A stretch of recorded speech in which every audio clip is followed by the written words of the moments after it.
So are Plasma Inceptors the new hotness? Today we'll be analysing the points changes to the Space Marine Fast Attack section.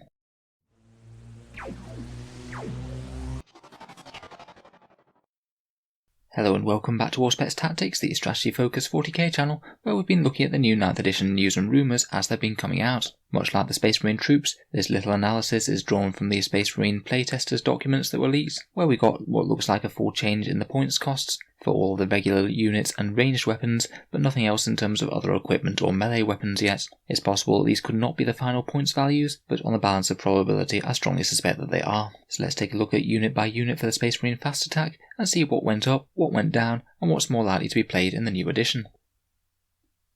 So as we know everything's going up, the most important thing to look at is the percentage change in the unit. In general, where it's mattered, I've included gear in the points cost change, as it makes it a little bit more relevant of a comparison rather than just taking a look at the base costs of the unit. First of all, we can see the assault squad has gone up a bit, from 12 points to 15, or with 15 to 17 when they have jump packs. Comparatively speaking, 12 to 15 is really quite a big jump. It's a 25% increase and far worse than a lot of things in the book. The average points increase seems to be around 15 to 20% extra, so this is a little bit excessive. I would bear in mind though that with these new stats for the Astartes chainswords, I believe that Assault Marines will likely get this too as an errata. The ones that are carried by the Outriders and the Assault Intercessors don't say anything about them being Primaris Astartes chainswords or something like that, which to me implies that they're going to be farmed out to the entire Space Marine Codex. That means that these guys should hopefully get an extra AP-1 in combat, which is a pretty significant buff to their fighting prowess, so I'd say that these have gone up by a sort of standard amount compared with the rest, if we do assume that that's coming into effect. However, Assault Marines were arguably one of the worst units competitively in the Marine Codex before, and I think that they needed more than this to make them relevant. They still compare very badly to the Vanguard veterans, who are still only 2 points more both with jump packs and without, so myself I really don't see any reason to run Assault Marines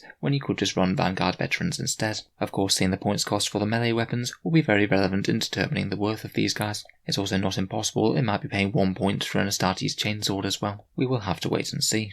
Next up we have the attack bike, which has gone up to 30 points from 25 at base, though their twin bolt guns are now free, so they've been sort of folded into the cost of the attack bike. The heavy bolt has gone up from 10 points to 15, and the multi-melt has gone up from 22 to 25 when on vehicles. This puts heavy bolter attack bikes up by a very decent 22%, and the multi-melter ones by up 12%. Again, heavy bolter attack bikes weren't particularly overwhelming in 8th edition, unless they've done anything completely radical, like giving the heavy bolter 4 shots or something, then I can't see the heavy bolter version being worth it, to be honest. Maybe the multi-melter version might see a little bit more play, particularly if you're playing salamanders or something.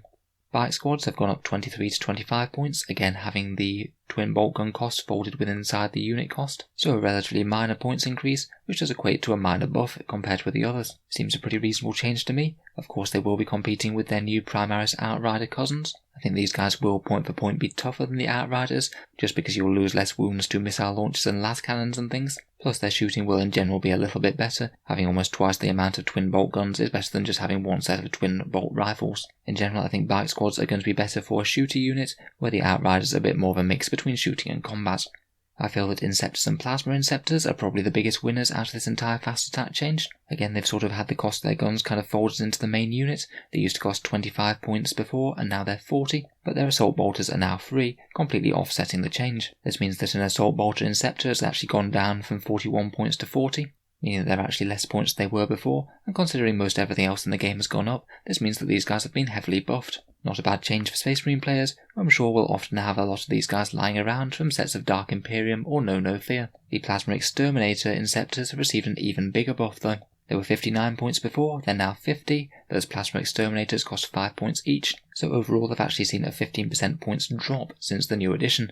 Not bad seeing as most things are going up. On top of that, Plasma Exterminators are now blast weapons as well, so they will be getting automatically 3 shots if they're fired into units of 6 or more. They really have a horrendous Alpha Strike potential. I think that the reason that they've gone down in points cost is the change to the fly special rule, which means that now if these guys are tagged in close combat, they can't just jump out and keep on blazing away. It's a really big weakness for them as they're a short range shooting unit, and if they're tagged in close combat then that shooting is going to go away for a turn now. It could mean that running them as Ultramarines really isn't a bad idea whatsoever, as they could still retain this ability, and guarantee that now very cheap and efficient firepower every single turn. If those Exterminators also get the bonus from the plasma pistol that we've seen from the Indomitus box, where it only explodes on an unmodified one, then it could be very good news for these guys indeed. Next we have the land speeder, which has remained the same at 45 points, so that's a relative buff comparatively, seeing as most things have gone up. However, the land speeder will have gone up as a whole, as heavy bolters, multi-melters and typhoon missile launchers have all also gone up. I think this is due to the fact that they can move and fire with them for absolutely no penalty at all, so the land speeder has seen a very decent increase to its firepower.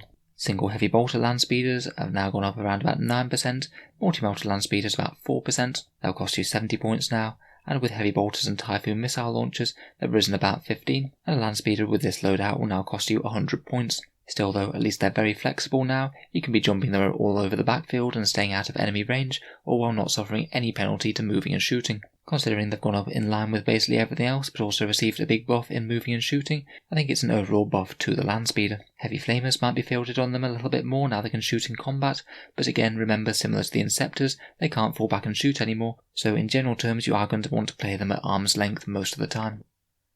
Next we come on to the Scout Bike Squad, who again have gone up 2 points, similar to the Bikers, a 9% points increase, pretty much similar to everything else, no major change there. And it's similar news for the Suppressor Squad, a 3-point increase compared with previously, 10% points increase, so pretty reasonably in line with all the other things that are going up. Again, the Suppressors now are more vulnerable to being tagged in close combat, but this isn't going to be half as much of an issue for them, as they generally wanted to be hanging out in the backfield as safe as possible anyway. We have our new entry in the fast attack section, the Primaris Outriders, which are 45 points. Point for point, their shooting isn't going to be absolutely overwhelming, but they really do pack a decent punch in the fight phase, as we know that they're going to have a ridiculous amount of attacks on the charge. With their special rule, I believe that's 19 attacks from a unit of 3 of them, all resolved at AP-1 with those Astartes chainswords. If you want a ranged unit, then you are generally going to be better with a regular bike or attack bikes. Interestingly, attack bikes with heavy bolters are the exact same points cost as these guys now. I think these are the guys that you're going to be wanting for big biker synergy armies, such as Dark Angel's Raven Wing, or of course White Scars. The White Scars in particular having excellent synergy with assault biker units, so they'll be getting on great with these guys. Just to round off, we'll have a quick look through the various heavy weapon changes that pertain the most to the fast attack choices. Assault cannons are down a little bit, heavy bolters are up a bit on vehicles, you now pay 10 points on infantry, 15 points on vehicles. Typhoon missile launchers have gone up to 40 points on vehicles, though I still think that they're fairly efficient point for point to be honest. Multi-melters are up a few points, and again aren't the best firepower point for point. Twin bolt guns are now free. The Astartes grenade launcher on the scout bikes is now free as well, so it's actually more of a choice again. As we said, heavy flamers are 15 points on vehicles now. The assault bolters are 0, plasma incinerators are 5, and be aware for the regular bike squad, melter guns, plasma guns and flamers have all gone down in points if you really wanted to pack on the maximum amount of shooting into the unit, and combi weapons are also cheaper as well. Overall, I feel like the Space Marine fast attack section is a fairly good example of internal balance now. Glad to see that the Inceptors have caught up a little bit, and attack bikes and land speeders won't be penalised for moving and shooting with their heavy weapons. I still feel like the assault squads are kind of pointless, sadly. I don't know when they'll learn that they just need to be a little bit cheaper if you want people to actually field them. I feel like that they've been one of the most neglected units since 8th started. I think the biggest change that we'll probably be seeing is more Inceptors on the table, though you will have to be more careful with them to stop them getting locked up. Let me know your thoughts and opinions on the subject down in the comments below. I'll be trying to cover the Space Marine Heavy Support section as soon as I can, hopefully within the next day or two. If you'd like to see more of this or any other 40k Tactics videos that I make, then feel free to subscribe to the channel.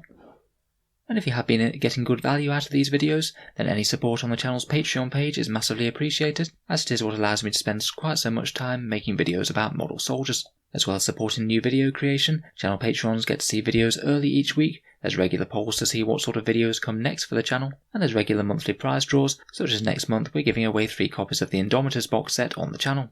If any of that interests you, then the link is down in the video description below. A big thank you to my current patrons for allowing this channel to happen. In any case, a massive thank you for listening, and I'll hope to see you guys next time.